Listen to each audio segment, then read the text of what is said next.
Hello students, today here we will discuss class 3 English lesson number 5 Little Raindrops question number 12, 13 and 14. Let's first discuss what's given in question number 12. Listen to a story. Here you are asked to listen to a story. The name of the story is The Tailor Bird and the Farmer. I will narrate the story, so students pay attention to the story and listen carefully. Thereafter, we will solve the question answer related to the story. Okay, students, let's start. The Tailor Bird and the Farmer. Once a tailor bird built a nest on a small plant in a paddy field. She lived in the nest with her young ones. It was early autumn. The crops started to ripen. Soon it would be time to harvest the crops. One day, the farmer and his wife came to the paddy field. The farmer said to his wife, "Tomorrow I will go to my neighbor's house. My neighbor and I will come and reap the crops together." The mother bird and the chicks heard this. The chicks were frightened. One of the chicks said, "Let's go to a safe place. We must leave this place at once." The mother bird said, "Don't be afraid. There is still some time for us to go away from this place." A few days later, the farmer and his wife came again to the field. The farmer said to his wife, "I can't wait for my neighbor to help me. I must reap the crop myself at once." The mother bird and the chicks heard this. The farmer will not wait for his neighbor's help. He is going to reap the paddy himself. The mother bird said, "Now we must go to a safe place at once," she said. সবে বুজি পাইছেনে? আহাচোন আমি এই গল্পটো আকৌ এবাৰ বুজি লওঁ ইয়াত কিনো কৈছে। এই গল্পটোৰ নাম the tailor bird and the farmer. এতিয়া এই শব্দটোলৈ মন কৰা। টেইলাৰ মানে দৰ্জী আৰু বাৰ্ড মানে চৰাই। মানে দৰ্জী চৰাই নেকি বাৰু? নহয়, দৰ্জী চৰাই নহয়। দৰ্জীয়ে যিদৰে আমাৰ কাপোৰ চিলাই কৰে সেইদৰে এই চৰাইজনীয়ে নিজৰ পাত চিলাই কৰি প্ৰস্তুত কৰে। চোৱা, ছবিটোত দিয়া আছে, তাত পাত চিলাই কৰি নিজৰ প্ৰস্তুত কৰিছে আৰু তাত সৰু চৰাইকেইজনী তাত আছে। এই চৰাইজনীৰ নাম পাথিয়া চৰাই। আৰু ফাৰ্মাৰ মানে আমি চবে জানো খেতিয়কক ফাৰ্মাৰ বুলি কোৱা হয়। আহাচোন আমি গল্পটো চাওঁ এতিয়া। Once a tailor bird built a nest in a small plant in a paddy field. She lived in the nest with her young ones. মানে এক সময়ৰ কথা, এজনী পাথিয়া চৰাইয়ে নিজৰ বনাইছিলে। ক'ত বনাইছিলে? সৰু এটা গছত বনাইছিলে। ক'ত? ধাননি পথাৰত। আৰু তাই তাৰ পোৱালিকেইটাক লৈ সেই বাটোত থাকিছিল। It was early autumn. The crops started to ripen. Soon it would be time to harvest the crops. এইটো সময় আছিল শৰৎকালৰ আৰম্ভণিৰ আৰু তাত ধানখিনি পকি গৈছিল আৰু বহুত সোনকালে সেই ধানখিনি কাটি দিয়াৰ সময় হ'ব। One day the farmer and his wife came to the paddy field. The farmer said to his wife, Tomorrow I will go to my neighbor's house. My neighbor and I will come and reap the crops together. এদিন কি হ'ল, খেতিয়কজন তেওঁৰ ঘৈণীয়েকৰ লগত সেই ধাননি পথাৰখনলৈ আহিল। খেতিয়কজনে তেওঁৰ ঘৈণীয়েকক ক'লে যে অহাকাইলৈ মই মোৰ চুবুৰীয়াৰ ঘৰত যাম আৰু চুবুৰীয়াৰ সৈতে মিলি মই এই ধানখিনি কাটিম, আমি একেলগে এই ধানখিনি কাটিম। The mother bird and the chicks heard this. The chicks were frightened. One of the chicks said, "Let's go to a safe place. We must leave the place at once." The mother bird said, "Don't be afraid. There is still some time for us to go away from this place." সেই খেতিয়কজনে আৰু তেওঁৰ ঘৈণীয়েকৰ কথাখিনি পাতশিয়া চৰাই আৰু তাৰ পোৱালিকেইটাই শুনিলে। তেতিয়া পোৱালিকেইটা বহুত ভয় খাইছিল আৰু এজনী পোৱালীয়ে ক'লে যে ব'লা আমি ইয়াৰ পৰা এটা সুৰক্ষিত স্থানত যাওঁ, আমি এতিয়াই এই জেগা এৰিব লাগিব। তেতিয়া মাক চৰাইজনীয়ে ক'লে যে ভয় নাখাবা, এতিয়াও অলপ সময় আছে আমাৰ ইয়াৰ পৰা যোৱাত। A few days later, the farmer and his wife came again to the field. The farmer said to his wife, "I can't wait for my neighbor to help me. I must reap the crop myself at once." The mother bird and the chicks heard this. The farmer will not wait for his neighbor's help. He is going to reap the paddy himself.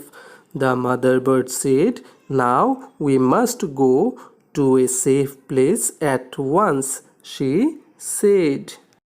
কিছুদিন পাৰ হোৱাৰ পিছত আকৌ খেতিয়কজন তেওঁৰ ঘৈণীয়েকৰ সৈতে সেই ধাননি পথাৰখনত আহিলে আৰু খেতিয়কে তেওঁৰ ঘৈণীয়েকক ক'লে যে মই আৰু মোৰ চুবুৰীয়াৰ সহায়ৰ কাৰণে ৰখি নাথাকোঁ, মই অকলে এই ধানখিনি কাটি লৈ যাম।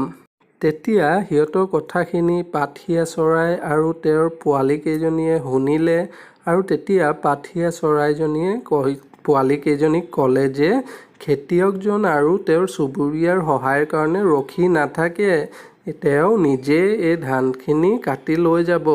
তাৰপিছত এই পাতশিয়া চৰাই ক'লে যে এতিয়া আমি ইয়াৰ পৰা সুৰক্ষিত স্থানলৈ যাব লাগিব, ব'লা আমি চব ওলাই যাওঁ ইয়াৰ পৰা। চবে বুজি পাইছেনে? এতিয়া আহাচোন এই গল্পটোৰ পৰা সোধা কেইটামান প্ৰশ্ন উত্তৰ কৰোঁ আমি। প্ৰথমে 13 নম্বৰ প্ৰশ্নটো চাওঁ, 13A. Read the story. Find and write words beginning with F and S. ইয়াত আমাক গল্পটো পঢ়িব দিছে আৰু গল্পটোৰ পৰা যিখিনি শব্দ F আৰু S আখৰেৰে আৰম্ভ হৈছে সেইখিনি এই বাকচটোত লিখিব দিছে। এতিয়া নিৰুৱে গল্পটো পঢ়িবাচোন আৰু নিৰু যেতিয়া F বা S আখৰৰ শব্দকেইটা পঢ়িব তেতিয়া বাকী চবে সেই আখৰকেইটা তলত আঁচ দিবা আৰু তোমালোকে সেই শব্দকেইটা এই বাকচত লিখিবা। তাৰপিছত মই এজনক সুধিম, সেই শব্দকেইটা কৈ যাব। The tailor bird and the farmer. Once a tailor bird built a nest on a small plant in a paddy field. She lived in the nest with her young ones. It was early autumn. The crops started to ripen. Soon it would be time to harvest the crops. One day the farmer and his wife came to the paddy field. The farmer said to his wife, "Tomorrow I will go to my neighbor's house. My neighbor and I will come and reap the crops together." The mother bird and the chicks heard this. The chicks were frightened. One of the chicks said, "Let's go to a safe place. We must leave the place at once." The mother bird said, Don't be afraid. There is still some time for us to go away from this place. A few days later, the farmer and his wife came again to the field. The farmer said to his wife, I can't wait for my neighbor to help me.